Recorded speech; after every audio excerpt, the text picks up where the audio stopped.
I was responsible for quite a bit, Congressman. I was not responsible for specific security requests and decisions. That is not something I was responsible for. Hillary Clinton right back on the campaign trail. Many observers believing not a scratch on her after all those hours talking and being grilled about Benghazi. There's truth about other politicos. And is Paul Ryan doomed before he even takes the speaker's gavel? All right, it all comes together now. This edition of The Political Animal. One of my old area haunts, just down the road from the White House in Georgetown. He's professor at Georgetown University. And veteran Republican strategist Bradley Blakeman. And from Ybor City, close by, many an interesting night spent there. We won't talk about Tampa, Florida, and the veteran Democratic strategist Franco Ripple. All right, gentlemen, let's get to it. And Brad, right to you. Is it not fair to say that the GOP missed their chance? And quite frankly, those on the House Select Committee are part of the reason Mrs. Clinton is now taking a victory lap.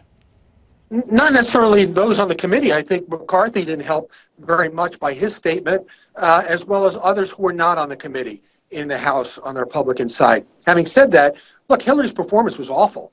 The reason why we didn't learn anything is because she hunkered down and stuck to her strip. Well, wait a minute, Brad. I'm going to go ahead and question you on that one because I know Franco will get to that. What do you mean awful? It would seem, again, to some people that she answered every question, she was calm, and she did not lose one iota of her confidence.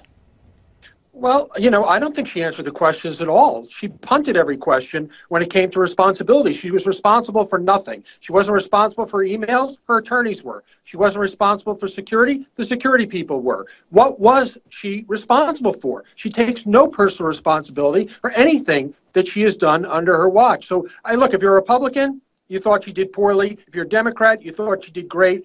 And if you're independent, time will tell. Merely salivating and ready to go ahead and attack Franco Ripple's next. Ed, I tell you what, I am going to agree first with Brad at the fact that, well, actually, I'm not going to agree with Brad at all. I'm just going to go right to it. Okay, you had us all very frightened there for a minute, Franco. You really did. Go ahead. Edge of the seat for a second. I'm not going to be nice today about this. Listen, Hillary Clinton did what she needed to do.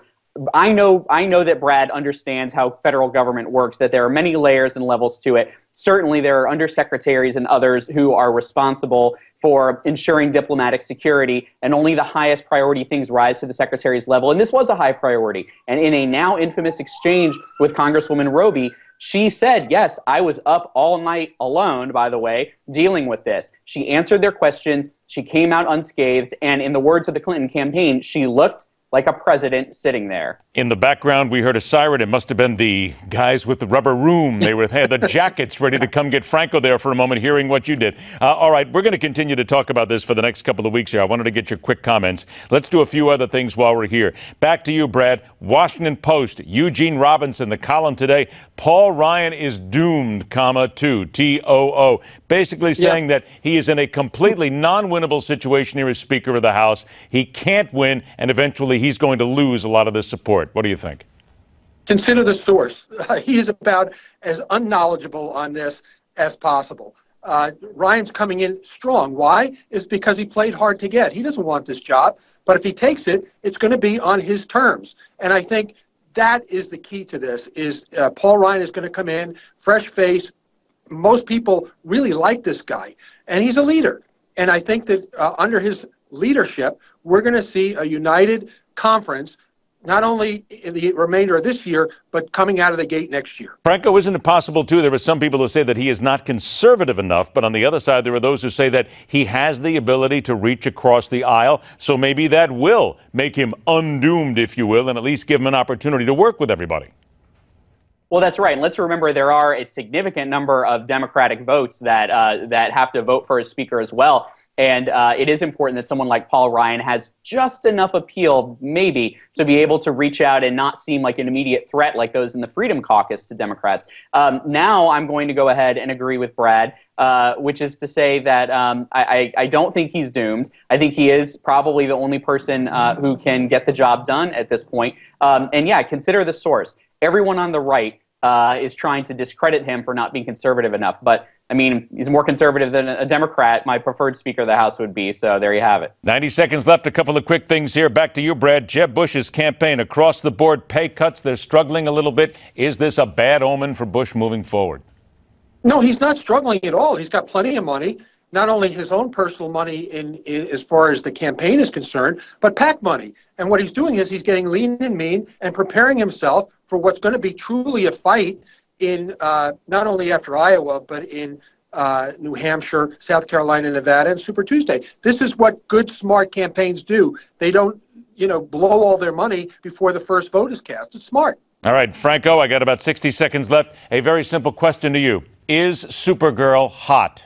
I'm a happily married man. That's not the question. But you can't go past this because Jeb Bush is getting hammered now for saying that Supergirl is hot. I'm asking you frankly. It's right there, Franco. You can't avoid it. Is she hot? I'm giving Jeb Bush a pass on this question, and here's why. Politicians are awkward. People who run for office are sometimes really awkward. Have you seen Bernie Sanders dancing? Did you see the hashtag Feel the Chafe? And then on the Republican side, don't even get me started. Politicians are weird sometimes. And you know what? He had an awkward turn of phrase. Get over it. Let's talk about substance. Okay, and I'm going to even go one step further. I'm going to go ahead and get in trouble. Wonder Woman is hot, too. Let's make sure we get it in there. 15 seconds to you, Brad. You agree with me on these? Yes, please. Absolutely. Look, what's wrong with saying that a pretty woman is hot? She is hot. And you would agree that Wonder Woman is just as hot, right? I want to get that Absolutely. in there. Okay. And Hillary is not. Okay, wait, there it is. Oh, Bradley, you dropped the big stone right there when we got to get out of there. But at least we know that both you guys think they're hot. Good. Okay, we're not in trouble. Well, we are anyway. Franco Ripple, Bradley Blakeman, thanks so much for joining us, gentlemen. Thanks. We stay hot with a serious breach in the American drone program. That story's next, right here on The Hardline.